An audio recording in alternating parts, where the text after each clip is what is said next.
Good morning, everyone, or afternoon, specifically for you, Dan, because I know we're just right there. But thanks for joining our first virtual Lunch and Learn with vArmour. Joining me today are Dan Lelewski from MarketAxess. Dan is the head of production systems and automation, and our own Marc Woolward, who wears the CTO, CIO, CISO hats here at vArmour, and he's the former CTO of technology communications at Goldman Sachs. Thanks both for joining me today in our inaugural event. Some quick housekeeping. I hope everyone who's on the call received their Uber Eats card to join us for lunch. If you didn't get one, hopefully you grab a snack or something because we're going to be chatting quite a bit. But if you really didn't, send us an email at marketing@vArmour.com and we'll make sure you get that. Also, to make this as interactive as possible, if you have any questions as we go, please feel free to chat them to us. And at the end of every section, we're going to have like a little, break just to see if there's any questions that we can take between, segments. That said, please be sure to unmute your audio when you do that. And without further ado, let's get started. So my name is Rich Noguera. I'm the VP of Security Services at vArmour. I identify a lot with the pain points of being a CISO and a CIO, primarily because I was CISO at Gap, and the CISO and the CIO at Yapstone prior to coming over to the company. And I'm excited to be joined by Marc Woolward and Dan Lelewski today, and I'll let them introduce themselves. Marc, can you give us a quick intro? Yeah, thanks, Rich. Hi, everybody. Yeah, my name's Marc Woolward, and I'm the CTO and CISO of vArmour. And I've been here for around 5 years, and been with the app controller product right from the early days, right from the inception. When we discovered this big policy and risk problem that was associated with cloud security. So before that I was CTO for networking and telecommunications at Goldman Sachs, and I was a technology fellow there. And as part of the technology fellow role, I also had an interest in application resilience. That was one of my interests as a fellow of technology. And I've been working remotely in leadership roles for over 10 years. So what's very new to many people in the last couple of weeks is something I've been doing for a while. And then in my spare time, I'm the current world number 3 at surf kayaking in the Masters division. So that's another high-risk activity. My life seems to revolve around risk. That's okay, awesome. Thank you. Dan? Yeah, so Dan Lelewski here, MarketAxess. I've been here for quite a while now, going on 13 years, I think, now in July for me. Started with the company, came in as a systems guy, just kind of doing ops work and all that stuff, and grew in my role to eventually own pretty much the entire data center. Everything that lives in the data center, deals with the data center anyway, kind of falls under my umbrella. All of that with security in mind as well. Wearing many hats. Automation, another one big thing that I work with. A lot of stuff I deal with, my teams deal with. I don't kayak and windsurf like Marc does, but I do some high risk stuff myself. I've done several high altitude climbs before. A lot of ice climbing. Oh wow. A lot of winter, suffer, make my mom cry kind of stuff. So it's enjoy the high risk stuff as well myself. Well, it's funny. I think a lot of the security guys are risk managers in real time too, right? I mean, it's kind of what we do. Yep. Life Awesome. risk assessments. Exactly. Well, it's safe to say, and very clearly obvious, I hope, that we're all working from home today, right? So just that we're all on the same page, what we want to talk about today is how do we ensure business continuity and operational resilience with this remote workforce paradigm that we're forced into. I think between the three of us and our own backgrounds, right, we're very familiar with how to work remote and to work with, globally disparate teams because we're so highly distributed, especially in technology. But for many individuals and many companies, the pandemic response is really forcing a quick transition to this fully remote workforce paradigm, right? Which, again, many have not really had to deal with, especially if they're used to, working out of a corporate headquarters or a physical locale. Part of that Many companies have fully activated their business continuity plans in order to do that. And likely this is the first time that they've gone beyond a test, to actually fully at scale deploy the BCP for this duration, right? The other interesting twist is that this is likely the first time that so many organizations have activated their business continuity plans all simultaneously. I mean, this is truly a global event. So with that in mind, and really to talk about and to dive deep into how do we maintain that operational effectiveness and our security posture during these interesting times, we want to talk about, how are companies really maintaining operations in the current climate? Double clicking and diving a little bit deeper, how are our products and our services delivered with that distributed and remote workforce? Of course, we're all security practitioners and in the security space, so knowing that attackers never rest, how many, and we know that this is happening with the phishing reports, the targeted attacks against the World Health Organization, what do we need to change? Or what have we already changed to better protect not just this, fully remote workforce, but now an ever more present, fully distributed work environment? All right, so really to kickstart that conversation with that premise, Dan, Mark, can you share some of the adaptations and learnings that you've, come with out of recent weeks? Maybe Dan, we'll start with you. Sure. Yeah. Like you said, this was the first time we've done a full kind of BCP at this scale. I mean, we all do the usual, the DR tests and all that stuff, but we were never really prepared to say, hey, we need to have the entire global workforce work from home. We did. It was quick. It was kind of sloppy at the beginning. We were definitely not prepared as much as we thought we were, but we're doing it now. And I think the biggest thing that we realized was the systems we had in place initially to work from home, they were fine when you had to do it once a day, maybe once or twice a week, whenever you work from home. But when this is like your everyday reality, the systems we had in place sucked. VPN, not a fun solution. Not having native access to your apps, split tunneling, all these other fun things that we put in place to protect ourselves for the occasional work from home person now are almost more hindrances than they are help when everyone's doing this day in, day out. So we had to definitely shift a lot of our thought processes, a lot of our security practices around that to kind of enable people to work as efficiently as they do from the office from home, but still maintain that security posture. Right. Mark, what about for us? Yeah, well, I think a lot of this is around agility. And if you look at, the technology stacks, the modern technology stacks, they're based on software, they're based on layers of abstraction, virtualization, they're based on APIs. That lets you move fast. That gives you flexibility. And if you've got flexibility, then that enables something that actually some of the regulators have been talking about for a year or two, which is this continuous resilience, as opposed to having a kind of a BCP plan for a BCP event. Because, by the way, most BCP plans for certainly larger organizations, for the people, revolved around a BCP site. And obviously in a pandemic, a virus doesn't necessarily respect whether or not you're, 10, 50 miles away at the BCP recovery site.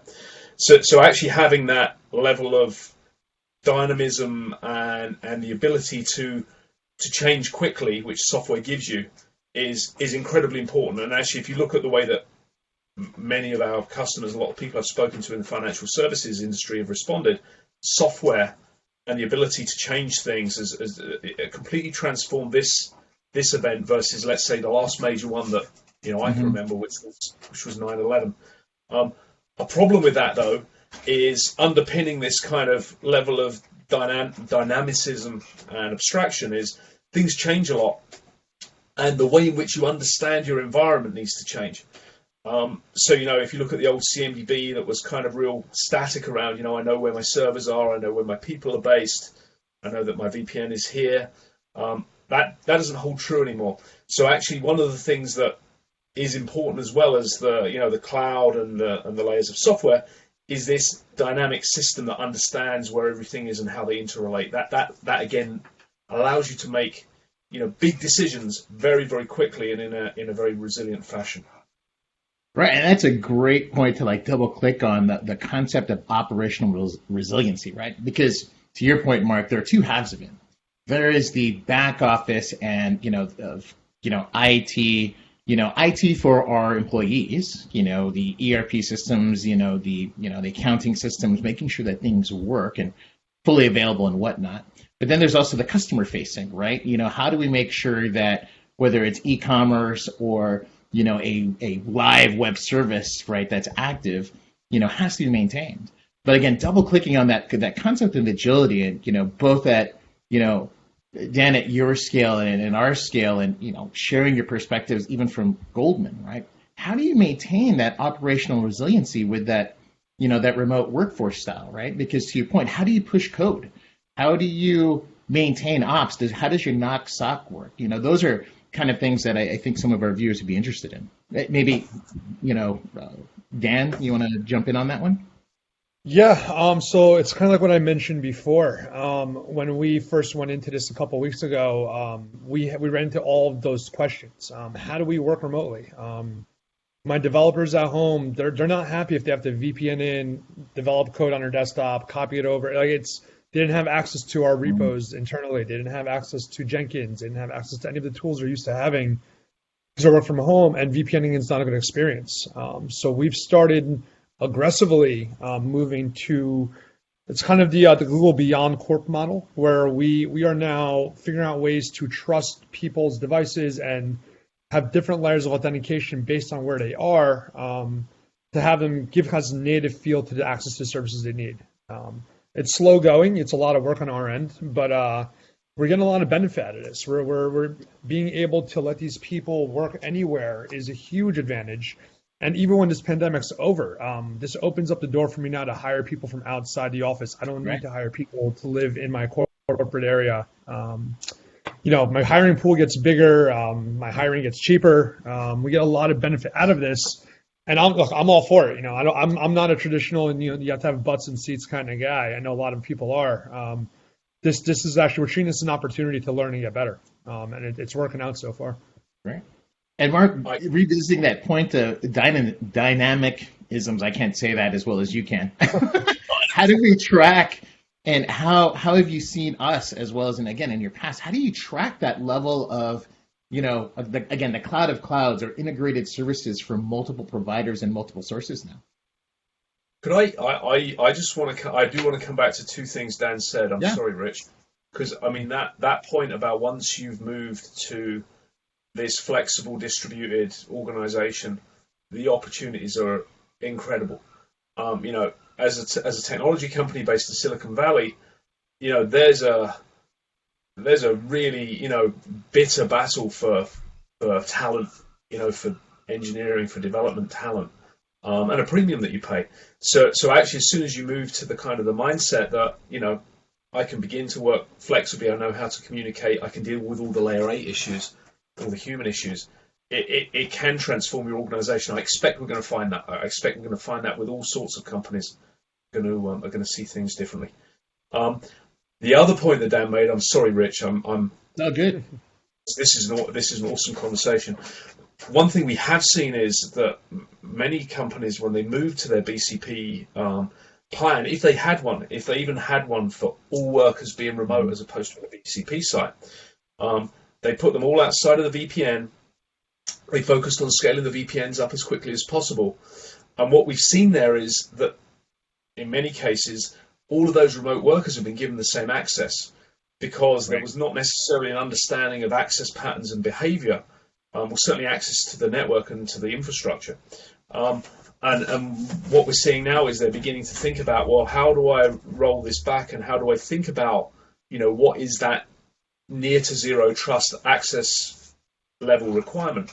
Because, giving your systems engineers, your IT people the same access as the HR people to the entire corporate infrastructure from home isn't the same threat model as doing that within the office, because the office is secured, it's monitored, people's homes aren't like that. We don't know how secure people's homes are, and how likely a laptop is to get stolen.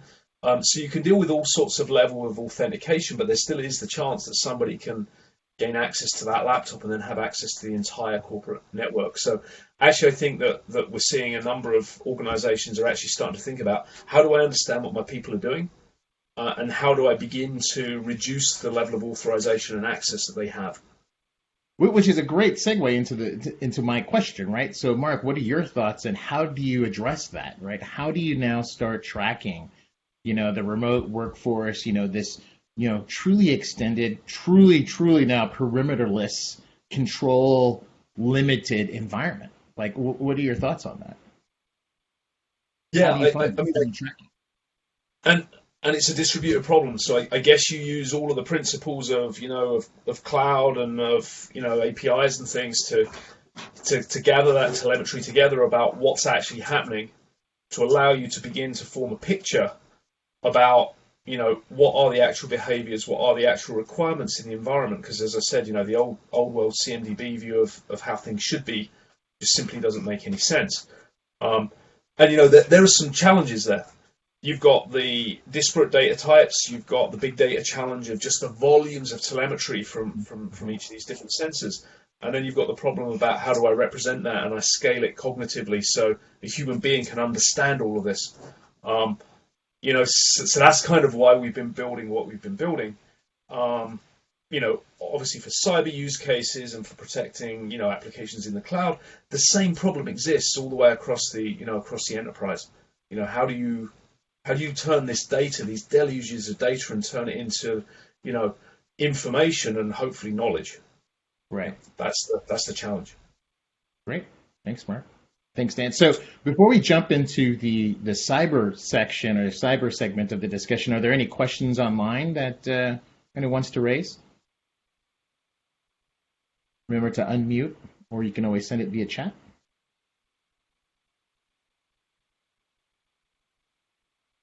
All right. Final call. All right. All right. So jumping then into the cyber component, right? That new threat model and teasing that out. Bad actors don't ever rest, and quite honestly, they're taking advantage of the fear, uncertainty, doubt. That's just associated with the pandemic, right? There's that natural human fear associated with that.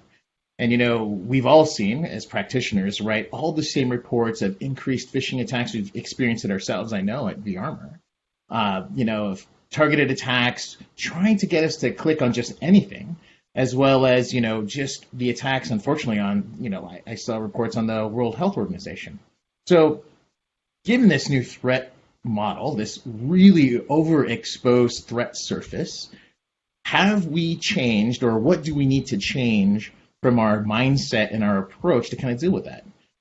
Dan, I think, to give you some airtime too, right? Because, I know Mark and I can keep going. What are your thoughts on that? Like, how are you changing from a security I'm happy to listen to Mark talk too.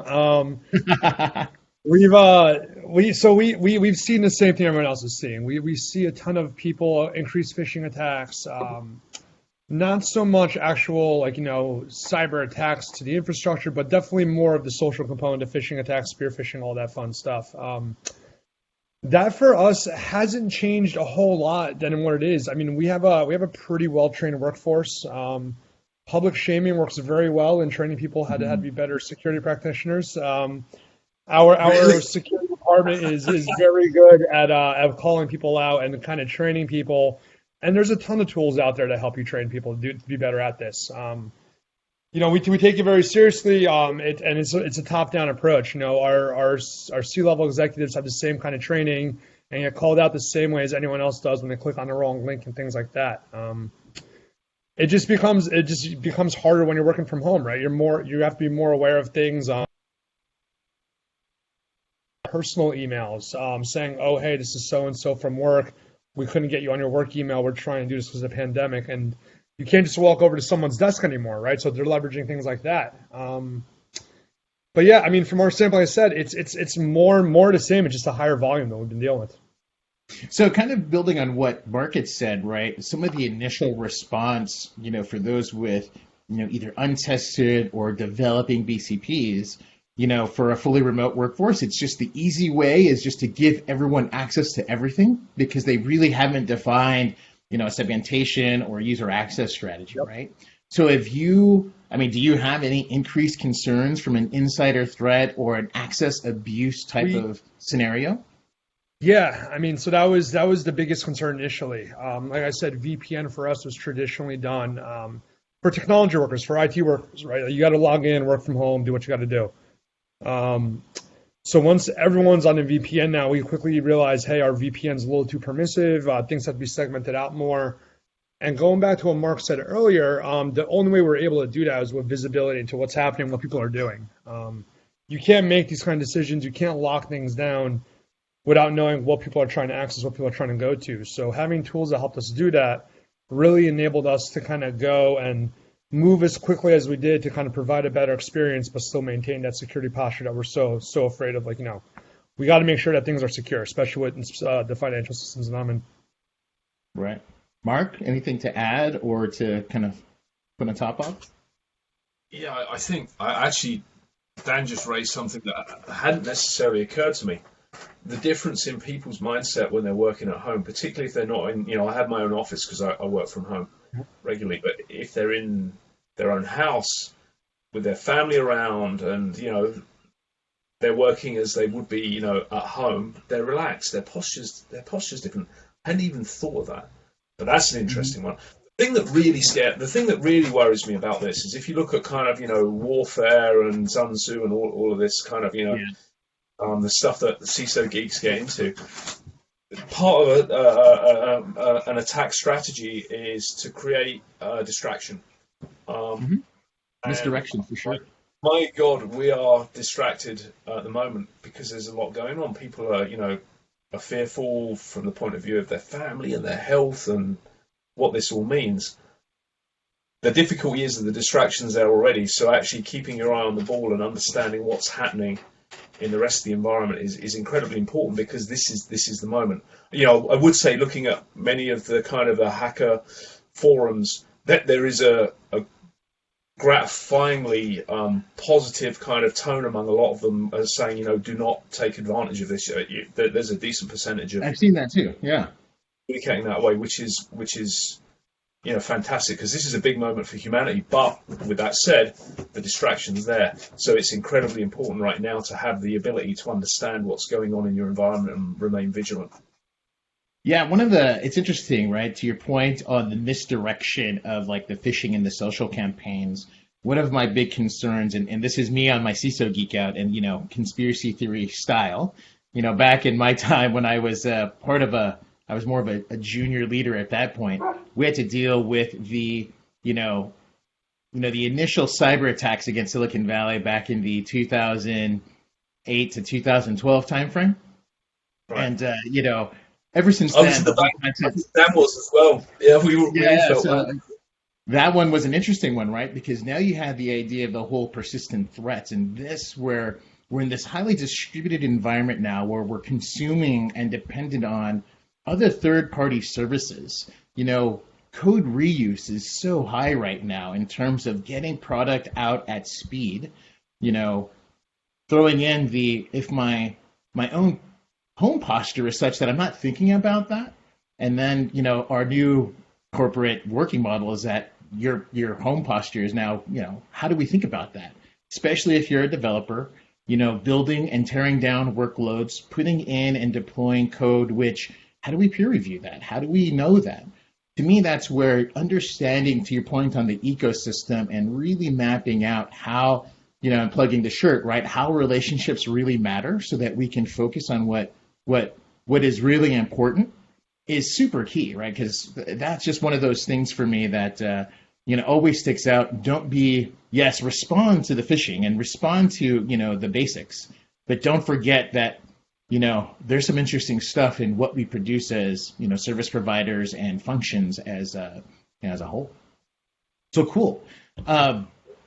Any questions on the topic of cyber from the audience?